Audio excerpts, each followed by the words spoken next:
미국에서 다문화 사역을 하시는 한인 선교사 부부가 있는데 남미 친구에게 이런 말을 들었다고 합니다.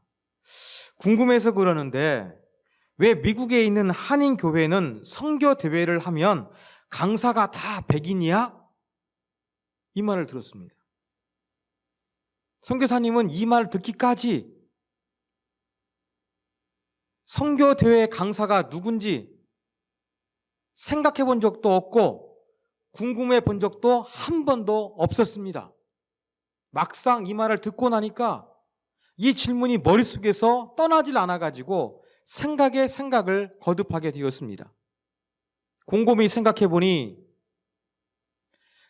이 선교사님이 신앙 서적을 읽었는데 읽었던 대부분도 백인 그리스도인이 기록한 것이었고 자기가 참여했던 선교대회 그 외부 강사들도 모두가 백인이었음을 깨닫게 된 것입니다. 신앙활동의 많은 부분에서 백인 그리스도인이 관련된 것이 월등하게 많다는 것을 느끼게 된 것입니다. 자, 이 이야기를 통해서 우리 한인 그리스도인들이 백인 그리스도인들을 어떻게 생각하는지를 잘 보여주는 대목입니다.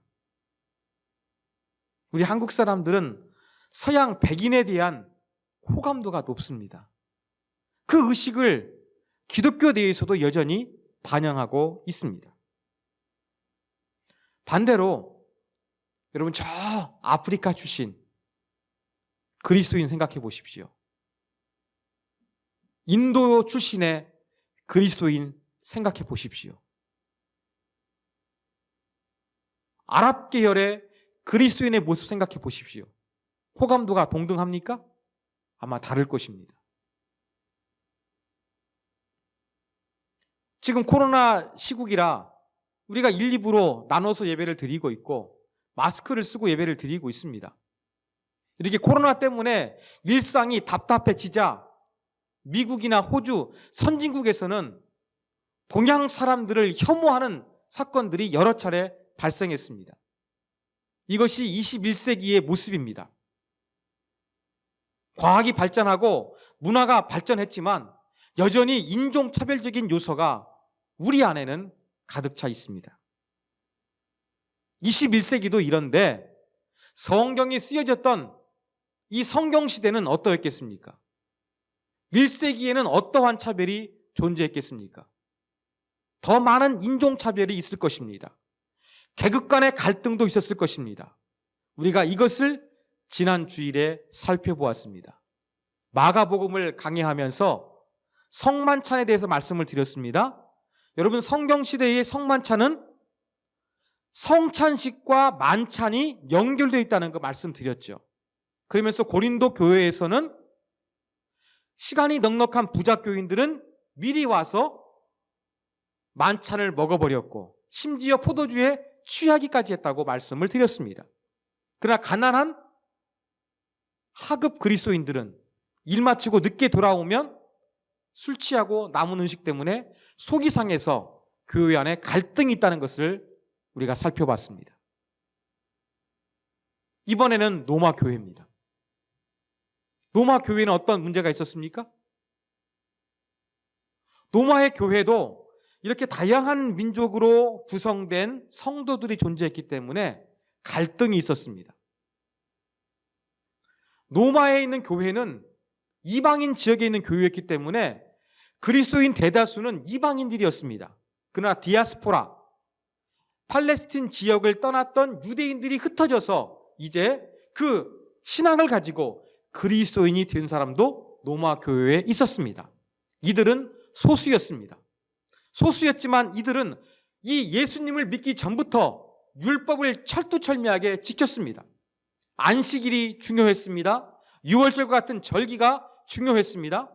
율법이 금하고 있는 음식, 부정한 음식과 먹을 수 있는 음식이 분명했습니다. 그래서 이 소수이지만 유대계 그리스도인들은 예수를 믿어도 율법을 잘 지키려고 여전히 애쓰고 있었습니다. 하지만 대다수를 차지하고 있었던 비유대인 그리스도인들은 안식일날 별로 중요하지 않았습니다. 구약의 안식일이 중요한 것이 아니라 예수 그리스도가 부활한 안식 후 첫날이 중요했습니다. 유월절 별로 중요하지 않았습니다. 또 음식 먹는 거, 율법이 금하고 있는 부정한 음식 별로 중요하지 않았습니다. 돼지고기 별로 중요하지 않았습니다. 그리고 당시 고기는 대부분 이렇게 우상에게 바쳐진 음식이 시장에 나와서 팔았습니다. 이것을 먹는 거 이방인 그리스도인들에게는 문제가 안 됐습니다. 근데 유대인 그리스도인들은 도저히 이것을 용납하기가 힘들었습니다. 이렇게 먹는 음식 때문에 또 어떠한 날과 절기를 지키는 문제 때문에 로마 교회 안에서 성도들끼리 갈등하기 시작을 했습니다.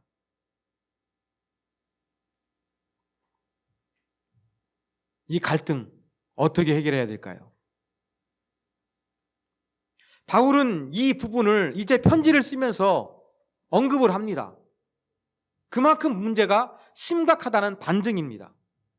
근데 바울의 해결책은 누가 옳다, 누가 틀리다 이러한 결론을 내린 것이 아니라 어떤 표현을 내리고 있느냐, 믿음이 강한 자와 믿음이 약한 자라는 표현을 쓰고 있는 것입니다.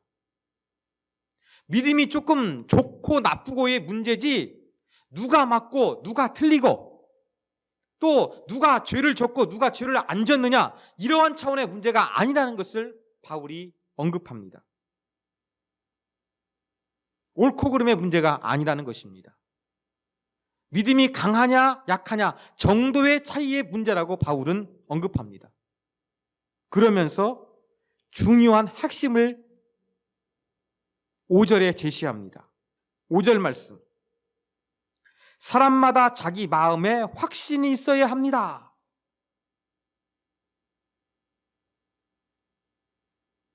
이게 무슨 말이냐?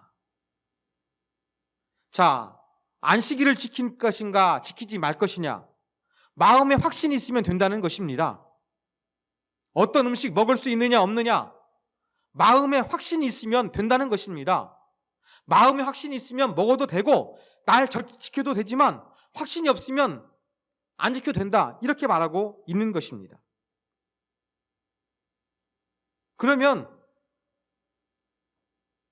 지금 갈등하고 있는데 어떠한 사람은 먹어도 되고 날짜를 지켜도 되고 안 지켜도 되고 자유로운 문제라는 것입니다. 획일적으로 어떠한 룰을 정할 수 없다는 것이 사도 바울의 의견입니다. 다양한 것이 허용되고 있습니다. 기독교는 신앙 안에서 다른 것들이 존재합니다. 다양한 것들이 존재합니다. 그런데 현대 교회는 이러한 모습을 많이 상실하고 있습니다. 조금만 틀리면 비성경적이다. 다른 복음을 믿고 있다라고 하면서 정죄합니다. 현대 기독교의 모습은 다양성을 상실하고 보수적이고 획일화된 모습을 비치는 모습이 상당히 많습니다.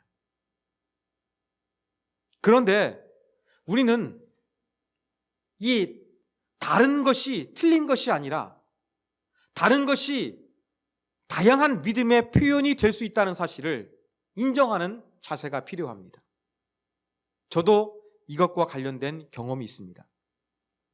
제가 목사가 되어서 청년부를 지도하게 되었는데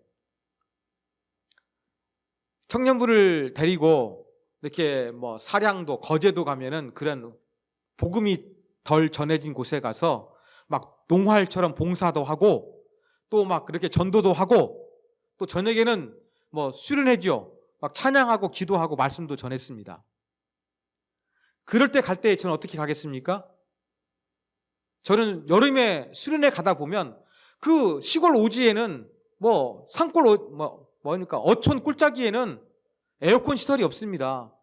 더우니까 저는 라운드 티가 아니라 이렇게 남방 같은 옷을 입고 가서 설교하고 기도회도 인도했습니다. 그런데 제가 살고 있는 집 사택 2층에 장로님이 살고 계셨는데 이분은 은퇴하셔가지고 시간이 넉넉한 분이셨습니다. 청년부와 아무 관련도 없는데 제가 사량도 수련회 간다고 하니까 장로님이 따라가신다고 했습니다. 따라오셨는데 뭐 하나 들고 오셨더라고요. 양복입니다. 그리고 그분을 대우하기 위해 가지고 장로님 따라오셨으니까 어떻게 합니까? 대표 기도를 시켜드리는데 그 무더운 여름날 양복을 갈아입고 기도하십니다. 목사인 제가 불편했습니다. 두 번째에도 장로님이 똑같은 모습을 보이셨습니다. 저는 남방 차림으로 집회를 인도하는데 장로님은 그 기도 한 번을 위해 가지고 양복을 가져오셔가지고 양복을 입고 기도하니까 조금 제가 불편했습니다. 그런데 3년째가 되니까 깨달음이 왔습니다. 어떤 깨달음이었느냐? 저는 이렇게 지금 양복을 입고 있는데 저는 양복을 입고 있는 걸 좀 안 좋아합니다. 답답합니다. 그래가지고 부목사 시절에 제가 농담으로 뭐라 그랬냐면 제가 양복을 입으면 작업복을 입었다고 그렇게 저는 이렇게 표현을 했을 정도로 이렇게 양복 입는 것을 그렇게 즐겨워하지는 않습니다. 그리고 이렇게 뭐 경험이 많지 않은 목사 시절이었으니까 30대 초반 목사니까 이렇게 뭐 설교하고 기도회를 인도하다 보면은 조금 내가 다른 거에 신경 쓰지 않고 편하게 말씀을 전할 수 있는 복장이길 원했습니다. 그게 저는 최선이었습니다. 저는 주님을 위해서 말씀을 편하게 전하고 기도회를 인도할 수 있는 복장이 좋았습니다. 그게 평상복이었습니다. 근데 장로님은 양복을 가져오시거든요. 처음엔 불편했어요.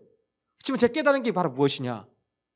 이 장로님은 하나님 앞에 기도할 때 최대한 이 예의를 갖추어서 정장을 하고 기도하는 것이 하나님을 섬기는 믿음의 표현이라는 것을 제가 3년이 지나니까 깨닫게 된 것입니다.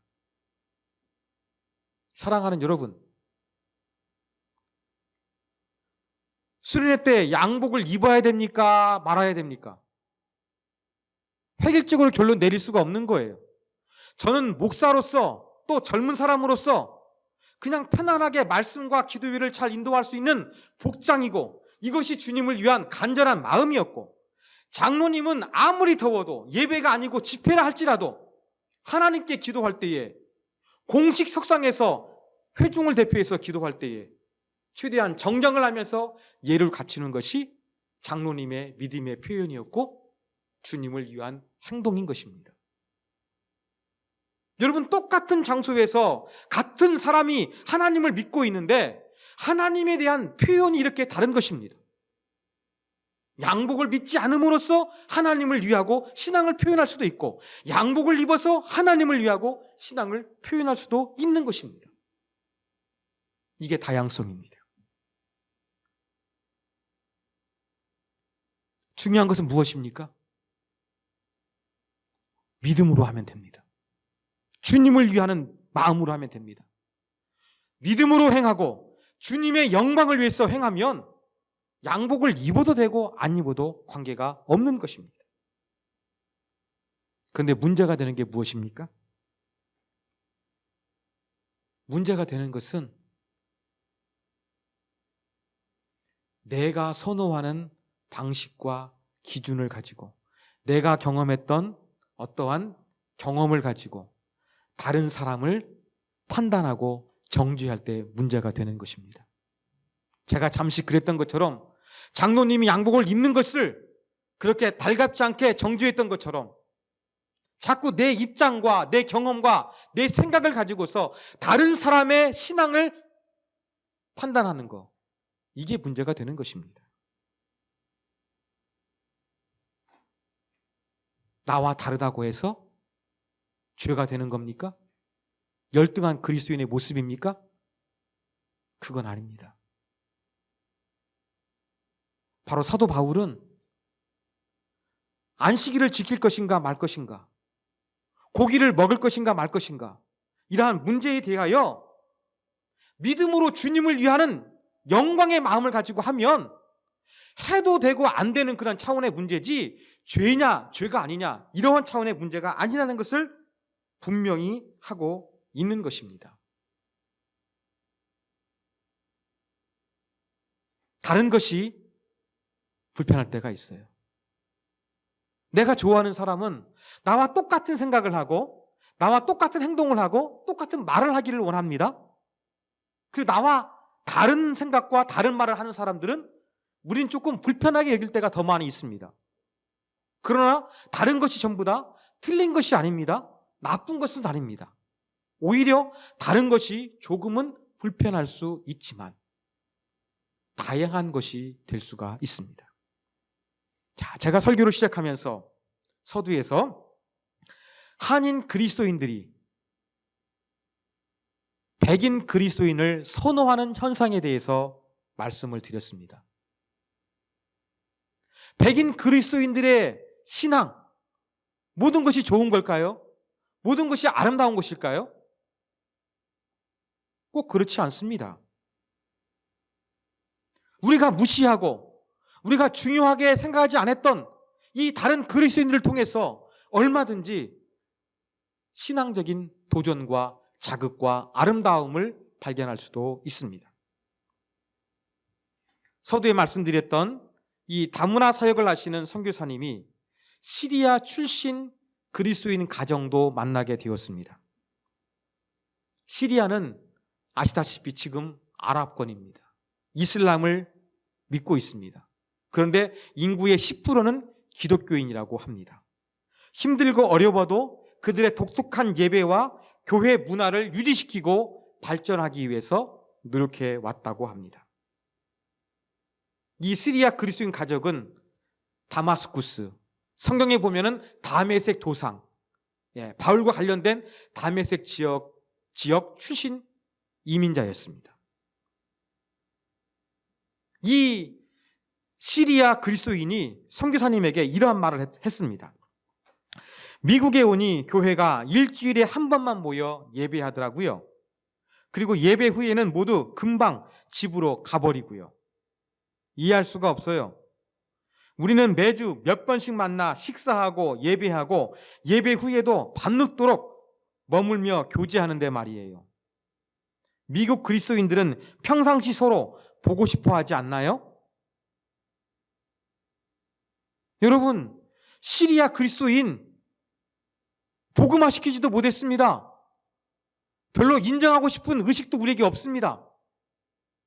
그런데 이들이 가지고 있는 장점이 무엇입니까? 백인 그리스도인이 섬기는 그 신앙의 행위가 전부는 아니지 않습니까? 오히려 시리아 그리스도인이 더 아름답고 풍성한 교제와 예배를 누리고 있지 않습니까? 성도의 교제를 나누고 있지 않습니까? 우리는 이렇게 우리 의식 속에서 무시하는 시리아 그리스도인을 통해서 보다 풍성한 그리스도인의 모습이 무엇인가 도전과 자극을 얻을 수가 있는 것입니다. 한국 사회도 이제 이민자가 많아서 다문화 사회로 빠르게 변해가고 있습니다. 어린 시절 외국인을 보면은 정말로 호기심을 가지고 쳐다봤는데 지금은 이민자들이 외국인들이 우리 도처에 널려 있습니다. 다른 피부와 다른 언어를 가지고 있는 사람들 함께 교회 안에서 예배 드리게 될 것입니다. 그러면 로마 교회 같은 문제도 얼마든지 나타날 수가 있습니다. 어떠한 자세를 가져야 되겠습니까? 내가 조금은 불편해도 나와 다른 것이 틀린 것이 아니고 오히려 하나님 안에서 신앙을 아름답고 다양하게 표출할 수 있는 밑바탕이 된다는 것을 우리가 반드시 기억해야 되겠습니다. 다문화권만 마찬가지가 아닙니다. 제가 장로님에 대해서 편협한 생각을 가지고 있었던 것처럼 사랑하는 여러분, 우리 대한민국 국적을 가지고 한민족의 피를 가지고 있는 저와 여러분이 함께 예배하지만 우리 안에도 얼마든지 그 믿음의 표현이 다를 수가 있습니다. 어떠한 사람은 예배당을 멋지게 화려하게 꽃장식을 하는데 하나님께 대한 아름다운 마음인데 이것을 합리적으로 경제적인 관점으로 생각하는 사람도 있습니다. 우리의 자체로 판단하지 말자고요. 마음 안에서 확신을 가지고 주님을 사랑하는 마음으로 했으면 나와 다르다 할지라도 그것을 용납하고 인정해 줄 수 있는 그러한 넓은 마음을 가졌으면 좋겠습니다. 넓은 마음을 가지고 다름이 틀린 것이 아니라 다양한 하나님의 풍성한 은혜와 사랑을 나눌 수 있는 통로가 된다는 사실을 기억할 때 우리의 신앙은 더욱더 풍부해지고 아름다워지게 될 것입니다. 그러므로 사랑하는 여러분, 나와 똑같지 않는 우리 교회 식구들에 대해서 열린 마음을 가지십시오. 다름을 넘어서 하나님을 다양하게 섬길 수 있는 그 풍성함에 감사하십시오. 그것을 받아주실 수 있는 넓은 그리스도인이 되기를 주님의 이름으로 부탁드립니다.